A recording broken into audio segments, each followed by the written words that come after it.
नमस्कार, स्वागत है आप सभी का देवभूमि समाचार में। मैं आपके साथ निकिता कश्यप। बुलेटिन की शुरुआत करते हैं। खबर ऋषिकेश से है, जहां आयोजित इंटरनेशनल योगा फेस्टिवल में राज्यपाल गुरमीत सिंह ने विश्व शांति, एकता और आध्यात्मिक चेतना का संदेश दिया। आपको जानकारी देते चले कि परमार्थ निकेतन में हुए इस कार्यक्रम में 80 से अधिक देशों के करीब 1500 योग साधक शामिल हुए और जहां राज्यपाल गुरमीत सिंह ने कहा कि योग केवल शारीरिक अभ्यास नहीं बल्कि यह मन, शरीर और आत्मा को जोड़ने वाली साधना है, जो कि आध्यात्मिक संतुलन और शांति को भी बढ़ावा देती है। जहां उन्होंने प्रतिभागियों से अपील की है कि वे योग का संदेश पूरे विश्व में फैलाएं और जहां इस कार्यक्रम में जगत गुरु चिदानंद सरस्वती और कई योगाचार्य भी उपस्थित रहे और जहां कार्यक्रम में योग के महत्व और इसके वैश्विक प्रभाव के बारे में भी विस्तार पूर्वक चर्चा की गई।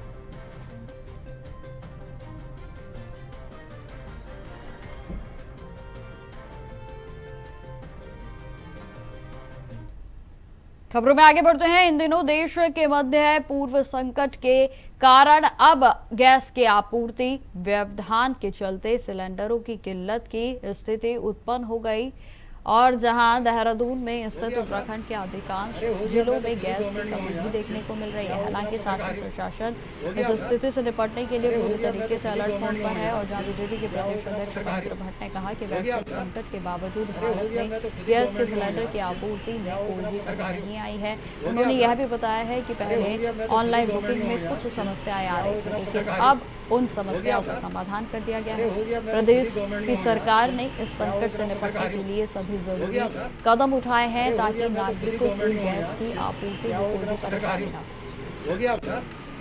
अरे हो गया, मैं तो खुद ही गवर्नमेंट में हूँ यार। देखिए, वैश्विक संकट है, हम सब लोग इस बात को समझते हैं। उसके बाद भी भारतवर्ष ऐसा देश है जहाँ गैस की आपूर्ति की कोई कमी नहीं है। जो भी आपको कुछ बीच में थोड़ा सा ऑनलाइन दिक्कत आई थी, उसका भी समाधान निकाल दिया गया है। हर व्यक्ति को, हर परिवार को गैस की सुविधा यथावत मिलेगी। इसमें जो बौखलाहट पैदा करने का और संशय पैदा करने का जो कांग्रेस काम कर रही है, उसको भी जनता समझती है और जनता इसका भी जवाब ठीक समय पर देगी। खबर देहरादून से है, जहां भारतीय जनता पार्टी के वरिष्ठ नेता और बीकेटीसी के पूर्व अध्यक्ष अजेंद्र अजय की राजनीति से मोहभंग के बयान से सियासत पूरे तरीके से गरमा गई है। जहां अपनी ही पार्टी पर सवाल उनकी ओर से उठाए गए हैं और जहां प्रधानमंत्री नरेंद्र मोदी का जिक्र करते हुए कई बयान उनकी ओर से दिए गए और जिसके बाद राजनीतिक हलकों में चर्चाएं तेज हो गई।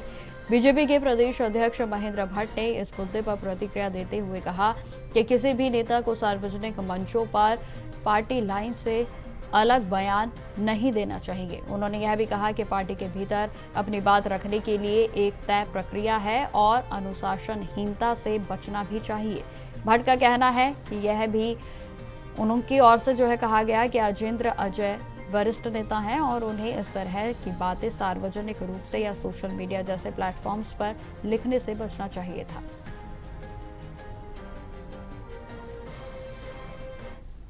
सबको अनुशासन के दायरे में रहना चाहिए और मैं चाहूंगा कि अगर इस प्रकार की अनुशासनहीनता किसी के द्वारा भी होती है तो पार्टी कड़ी कार्रवाई करेगी। आपने संज्ञान लिया है सर उनकी इस पोस्ट पर? नहीं, मैं अभी देख रहा हूँ, पोस्ट को देख रहा हूँ, मैंने देखी नहीं अभी।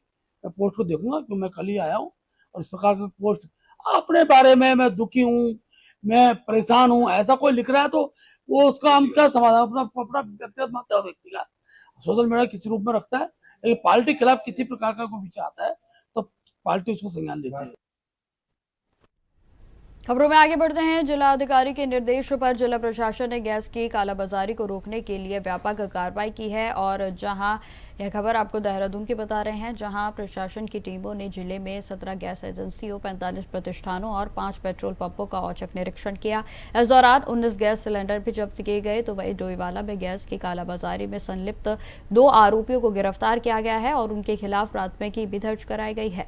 जहां आपको यह भी जानकारी देते चले कि जिला प्रशासन ने आम जनता से अपील की है कि वे घबराए नहीं, क्योंकि होम डिलीवरी के माध्यम से सभी उपभोक्ताओं तक गैस की आपूर्ति की जाएगी। जहां वर्तमान में शहरी क्षेत्रों में एक बार गैस सिलेंडर प्राप्त करने के बाद 25 दिन, जबकि ग्रामीण क्षेत्रों में 45 दिन के बाद अगला सिलेंडर बुक किया जा सकेगा।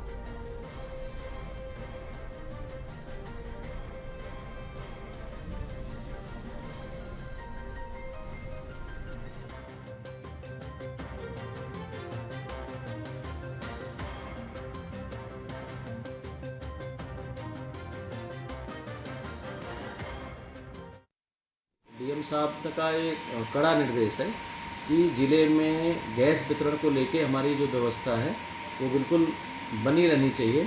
और कंट्रोल रूम में आप देखेंगे 24 आवर हमारे बंदे बैठे हैं जो इस विषय की शिकायत सुन रहे हैं। और जो गैस एजेंसी कंपनियों के जो अधिकारी हैं वो भी यहाँ पे बैठे हैं। आज करीब 150 से अधिक शिकायतें आई, जिनमें इन शिकायतों का हमने सुपरविज़न किया तो वो अधिकांश ये पाया गया कि कई लोगों को ये आशंका है कि संभवतः गैस की कमी है, तो उस वजह से वो जल्दबाजी में अपने गैस को बुकिंग कराना चाहते हैं। बीच में इशू था कि ऑनलाइन बुकिंग नहीं हुई है। अभी एजेंसियों जो हमारी गैस कंपनियां हैं उनके जो ऑफिसर्स हैं उन्होंने बताया कि हमारी ऑनलाइन जो ऐप से बुकिंग हो रही थी वो ऐप से बुकिंग हो रही है और फ़ोन के माध्यम से भी बुकिंग की जा रही है। खबरों में आगे बढ़ते हैं। इजरायल, अमेरिका, ईरान युद्ध के चलते देश भर में गैस सिलेंडरों की किल्लत से हाहाकार मचा हुआ है और हरिद्वार में भी गैस की कमी से अफरा तफरी का माहौल देखने को मिला। जहां आपको बताते चले कि खासकर धर्मनगरी में अन्य क्षेत्रों में संकट के बादल मंडराते हुए नजर आ रहे हैं और जहां गीता कुटीर तपोवन का अन्य क्षेत्र जो कि 1974 से हजारों संतों और गरीबों को भोजन प्रदान करता आ रहा है, अब बंद होने की कगार पर है और जहां गैस सिलेंडर की आपूर्ति नहीं हो रही है और एक दिन के बाद भोजन बनाने की सुविधा भी समाप्त हो सकती है। और जहां अन्य क्षेत्र के प्रबंधक शिवदास दुबे ने यह जानकारी दी है कि आश्रम में 300 लोग रहते हैं और शाम को 800 से 1000 संत भोजन करते हैं। पिछले एक सप्ताह से गैस की आपूर्ति नहीं हो रही है और गैस एजेंसियों का कहना है कि उन्हें गैस देने के लिए कोई निर्देश नहीं मिले हैं। अगर स्थिति यही रही तो संतों के सामने भूखा रहने की समस्या खड़ी हो जाएगी। साइड में हमारे आश्रम में लगभग 300 लोग निवास करते हैं। विद्यार्थी, वृद्ध, कर्मचारी, यात्री अलग हैं। तो शाम को 1800 संत प्रतिदिन पिछले 50 वर्षों से अन्य क्षेत्र में बैठ के भोजन प्राप्त करते हैं।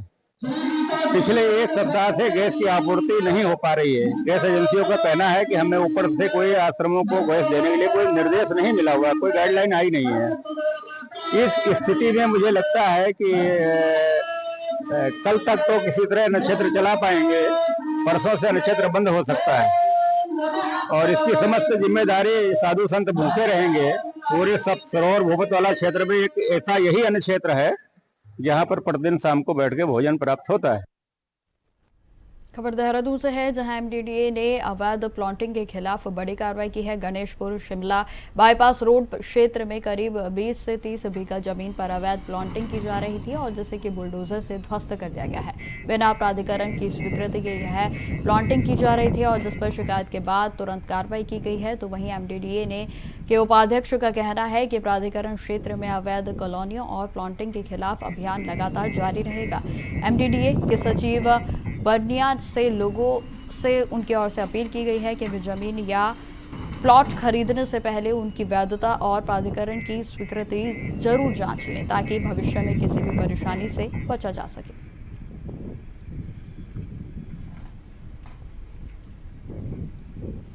खबरों में आगे बढ़ते हैं। जिला अधिकारी अंशुल सिंह ने देर रात जिला आपातकालीन परिचालन केंद्र का औचक निरीक्षण किया और इस दौरान उन्होंने केंद्र की व्यवस्थाओं और शिकायत निस्तारण की प्रक्रिया की गहनता से जांच की है और जहां विशेष रूप से एलपीजी के गैस आपूर्ति से जुड़ी शिकायतों के लिए बनाए गए नियंत्रण कक्ष की भी व्यवस्थाओं का उनकी ओर से जायजा लिया गया और जहां अधिकारियों को निर्देशित किया गया है कि सभी शिकायतों का समयबद्ध और संतोषजनक समाधान भी किया जाए ताकि आम जनता को कोई भी परेशानी ना हो। उन्होंने यह भी सुनिश्चित किया है कि शिकायतों का सही अभिलेखीकरण किया जाए और संबंधित विभागों के साथ समन्वय बनाकर समस्याओं का जल्द समाधान किया जाए। निरीक्षण के दौरान अपर जिलाधिकारी युक्ता मिश्र और जिला आपदा प्रबंधन के अधिकारी विनीत पाल भी उपस्थित रहे और जहां यह कदम प्रशासन की तत्परता और जन समस्याओं के समाधान में सुधार की दिशा में महत्वपूर्ण साबित हो सकता है।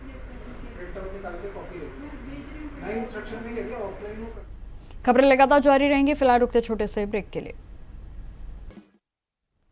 तो ब्रेक के बाद एक बार फिर से स्वागत है आप सभी का। बढ़ते हैं खबरों की ओर। उत्तराखंड के हाईकोर्ट ने विकासनगर कोतवाली के पुलिसकर्मियों के खिलाफ एक कड़ी कार्रवाई की है और जहां यह मामला उस समय सामने आया जब वन विभाग के अधिकारी एसडीओ राजीव नयन नोटियाल को बाड़वाला में अवैध खनन रोकने के दौरान पुलिसकर्मियों ने उनके साथ बदसलूकी की थी और जहां कोर्ट ने पुलिस के कार्यप्रणाली पर भी नाराजगी को व्यक्त किया है, तो वहीं उनकी ओर से आदेश दिया गया है कि विकासनगर कोतवाली के पूरे स्टाफ तत्काल प्रभाव से बदला जाए।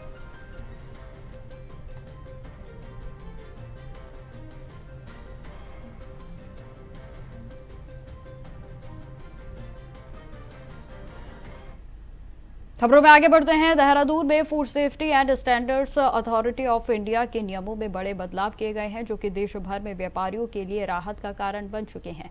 जी हां, आपको बता दें कि नए नियमों के तहत 1 अप्रैल 2026 से कारोबार की सीमा 12 लाख से बढ़ाकर 1.5 करोड़ रुपए कर दी जाएगी और जहां जिससे कि छोटे व्यापारियों को बड़ा लाभ मिलेगा, तो वहीं इसके अलावा नगर निकायों में पंजीकृत स्ट्रीट वेंडर्स को स्वतः FSSAI के पंजीकरण मिलेंगे और जहां उनके लाइसेंस को स्थायी वैधता देने का भी निर्णय लिया गया है। और जहां दून वैली में भी महानगर उद्योग व्यापार मंडल के अध्यक्ष पंकज मैसन ने इसे व्यापारियों कारोबार और व्यापारियों के लिए ऐतिहासिक राहत भरा फैसला बताया है, जहां उन्होंने नेशनल ट्रेडर्स वेलफेयर बोर्ड के प्रयासों की भी सराहना करते हुए, जो कि बदलाव के लिए बेहद ही प्रमुख भूमिका निभा रही है, उनका भी उनकी ओर से सराहना की गई।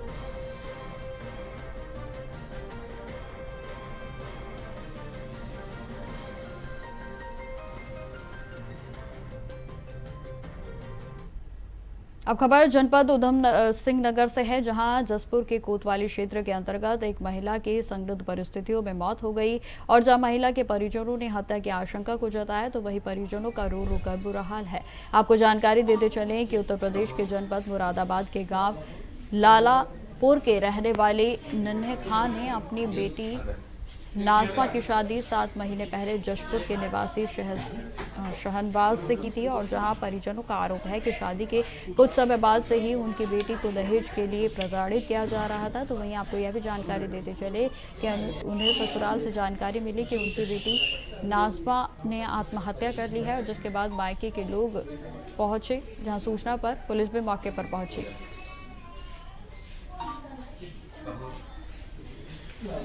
सूचना प्राप्त हुई है कि एक महिला जिसकी शादी 1 साल पूर्व हुई है, जिसका नाम अभी नाजमा और पत्नी शहनवाज बताया जा रहा है, तो सूचना मिलने पर यहाँ पर उपस्थित हुए हैं। तो अभी जो है पंचायतनामा की कार्रवाई चल रही है और किन कारणों से हुई है, यह अभी मेडिकल रिपोर्ट जब PM होगा उसके बाद ही जो है यह स्पष्ट हो पाएगा। हम कार्रवाई चाहते हैं। 1 महीना पहले लड़की ने बताया था मुझे ले जाओ वरना ये मार देंगे।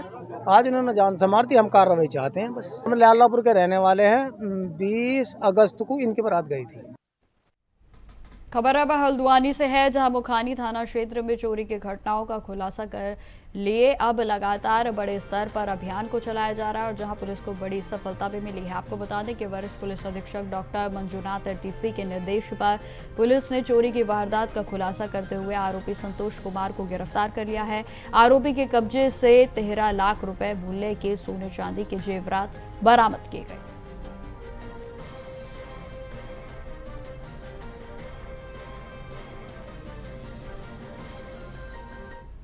क्षेत्र में हाल ही में कुछ चोरी की घटनाएं हुई थी, जिसमें एक बहुत बड़ी चोरी की घटना है, जिसमें 7-8 तोले से भी अधिक मात्रा में सोने गया था, सोना और चांदी का जेवर गए थे, ऐसा एक शिकायत था।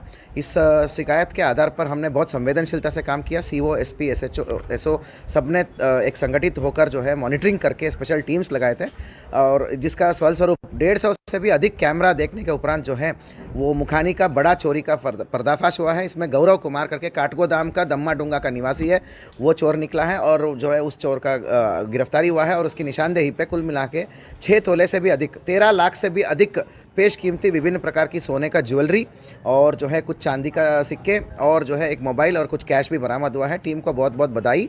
और 150 से भी अधिक CCTV कैमरास को हमने देखा है और आगे भी हमारा सख्त निर्देश यह है कि जो भी चोरियां हैं तो इन सभी चोरियों पर प्राथमिकता देते हुए सभी थानेदारों को काम करना है।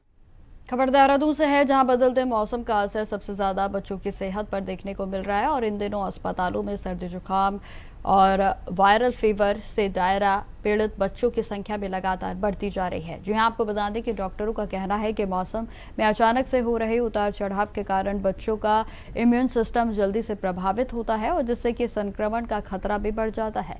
देहरादून की child specialist doctor Ashok Kumar के अनुसार बदलते मौसम में छोटे बच्चों में वायरल संक्रमण तेजी से फैलता है, खास करके जिन बच्चों की इम्यूनिटी कमजोर होती है या जो कि कुपोषण से ग्रस्त होते हैं।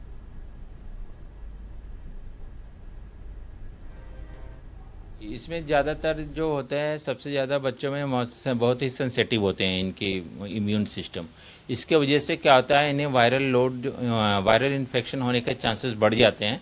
तो जिसमें सर्दी खांसी जुकाम एक तो कॉमन है ही, साथ में क्या होता है एस्थमेटिक वाले बच्चे या जिनकी इम्यूनिटी वीक है, ऐसे वाले बच्चे बहुत ज़्यादा हमारे पास आते हैं। और चौथा चीज़ है डायरिया वाले भी बच्चे बहुत सारे ऐसे आते हैं इस समय बदलते मौसम में ड्यू टू वायरल इन्फेक्शन की वजह से।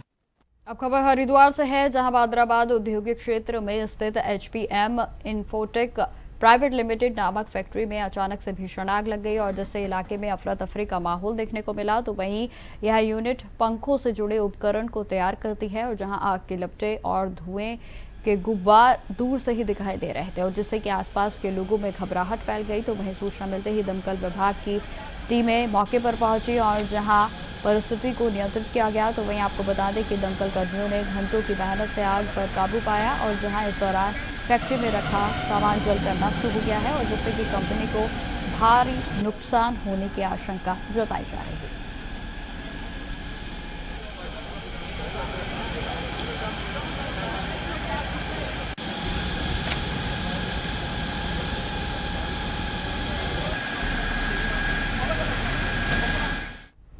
अब खबर रामनगर से है, जहां 1 मार्च को हुई सनसनीखेज फायरिंग के बाद पुलिस ने कार्रवाई को तेज कर दिया है और अब 3 आरोपियों को गिरफ्तार किया जा चुका है। जानकारी यह भी देते चले कि जबकि 2 अन्य अभी तक भी फरार हैं और जिनकी तलाशी लगातार जारी है। घटना 1 मार्च की सुबह रामनगर के पेरुमदारा चौकी क्षेत्र के पास की बताई जा रही है, जहां आरोपियों ने गांजा पकड़वाने की साजिश को लेकर गुरमीत सिंह के घर में घुसकर लाठी डंडों से उस पर हमला किया और फायरिंग की गई और जहां पुलिस ने 5 लोगों के खिलाफ मामले को दर्ज किया और इसमें एक आरोपी ने आत्मसमर्पण कर दिया। तो वहीं 2 आरोपियों की गिरफ्तारी की गई और जल्द ही बाकी आरोपियों को गिरफ्तार करने का दावा पुलिस की ओर से किया जा रहा है। 1 मार्च 2026 को ग्राम कंदला थाना रामनगर से एक सूचना प्राप्त होती है कि कुछ बहुत ही शातिर अपराधी जो है वो गांव में आते हैं और उनके द्वारा जो वहाँ का लोकल रेजिडेंट है गुरमीत सिंह उसके घर में घुसकर लाठी डंडों से उस पर प्रहार किया जाता है और साथ ही साथ उस पर तमंचों से फायरिंग भी की जाती है। इस सूचना के बाद तुरंत ही रामनगर और पेरुमदारा चौकी के जो फोर्स है मौके पे पहुंचता है। मौके पे पहुंचने के बाद जो है उसके बाद वहाँ से ये शातिर जो क्रिमिनल्स हैं वहाँ से फरार हो जाते हैं और तुरंत इस पे कार्रवाई करते हुए मुकदमा 56/26 पुलिस द्वारा लिखा जाता है और इसके साथ साथ जो है टीमों का गठन किया जाता है। तो फिलहाल मेरे साथ इस बुलेटिन में इतना ही। देश दुनिया की तमाम खबरों की जानकारी के लिए बने रहे हमारे साथ। नमस्कार।